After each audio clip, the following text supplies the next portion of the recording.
The truth about building a body that lasts. Look, I'm going to be honest with you, and I need you to listen carefully because this might just be the most important thing you hear about your body. Most people spend years of their lives working out. They sweat, they struggle, they push themselves to the limit. And what do they have to show for it? A few years of decent muscle, sure, but then right around the time they need their body to be strong and reliable, it starts to fall apart. Their knees hurt when they stand up, their shoulders click and ache for no reason, their back gives them trouble every single morning. They built muscle, yes, but they destroyed their joints in the process.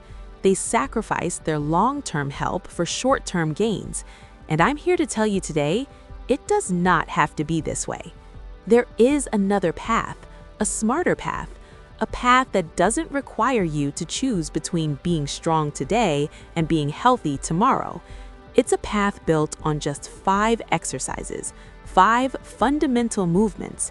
And these 5 exercises, if you master them, will give you a body that is not only strong and muscular, but also durable, resilient, and pain-free for the rest of your life. The philosophy, why we do this.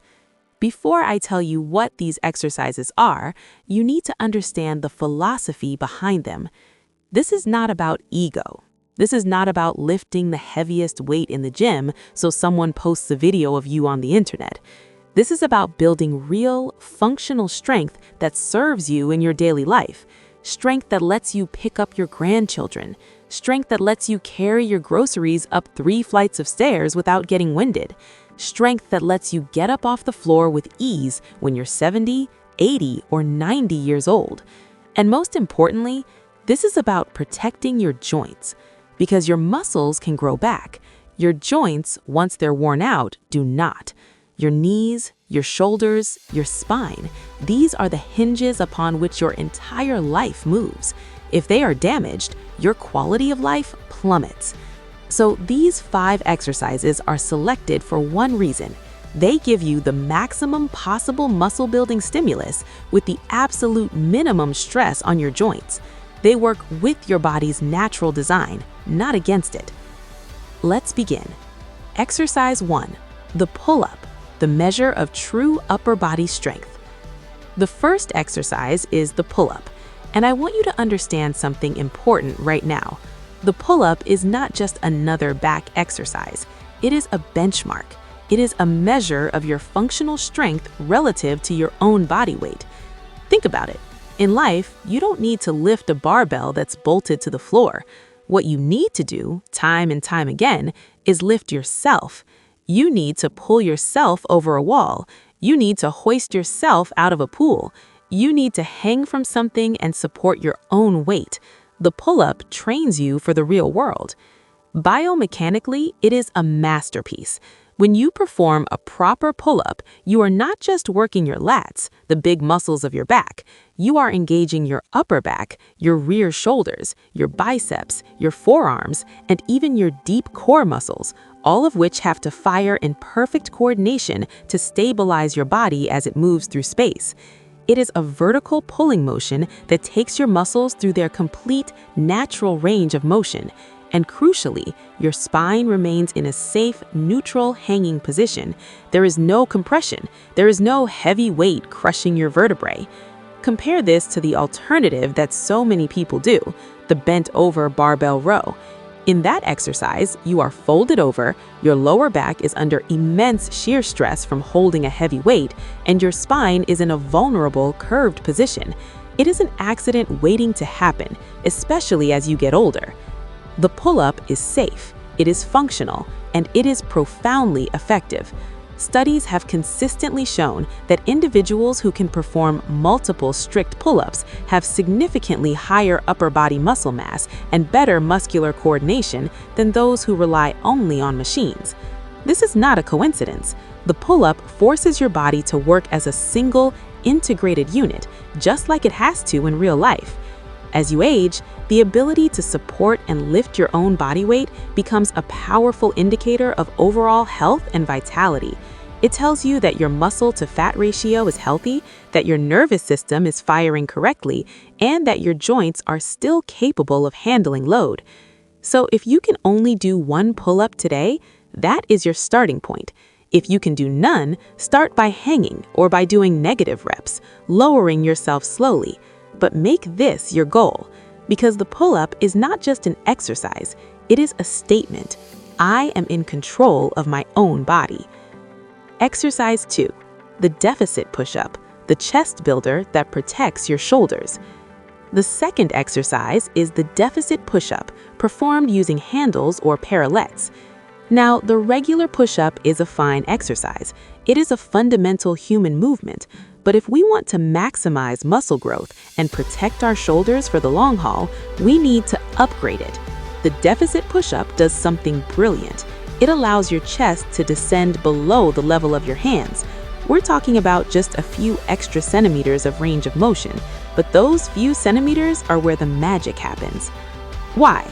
Because the deepest part of the stretch is where the most muscle damage and subsequent growth occurs. Recent research into muscle hypertrophy has confirmed what smart lifters have always suspected.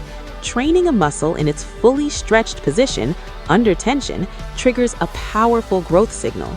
Some studies suggest that focusing on this deep stretch can increase muscle growth by 50%, even 100% compared to exercises that cut the range of motion short. In the deficit push-up, at the very bottom, your chest, your front shoulder, and your triceps are all under maximum tension in a fully lengthened position. It is an incredibly potent stimulus for building mass. But the real genius of this exercise is what it does for your shoulder health. The shoulder is a ball and socket joint designed for mobility and free movement. It thrives when the shoulder blade, the scapula, is allowed to glide and rotate naturally across your rib cage. The deficit push-up allows this to happen. As you lower yourself, your shoulder blades come together and move freely. As you push up, they glide apart. It is a natural, healthy movement pattern. Now contrast this with the barbell bench press, the king of gym exercises. In the bench press, especially when it gets heavy, your shoulder blades are pinned down and locked into the bench.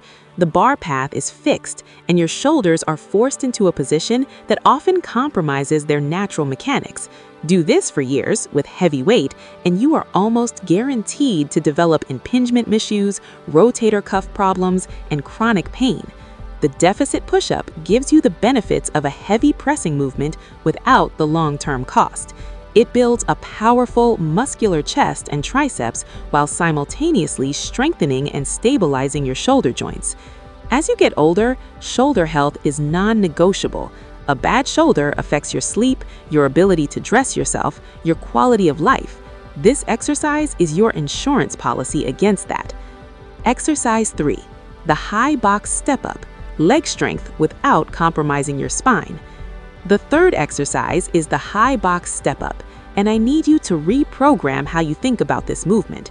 To most people, step-ups look like a cardio move or something a physical therapist gives you after an injury. They look easy. They look unimportant. This could not be further from the truth. The high box step-up, performed with a box that brings your thigh at least parallel to the ground, is one of the most effective and safest lower body exercises you can do. Let's look at the mechanics. You place one foot on a high box, you push through that heel, and you drive your body weight up until you're standing tall on that one leg. You then lower yourself back down with complete control. That single movement works your quadriceps, your glutes, and your hamstrings through a full range of motion, with each leg working independently.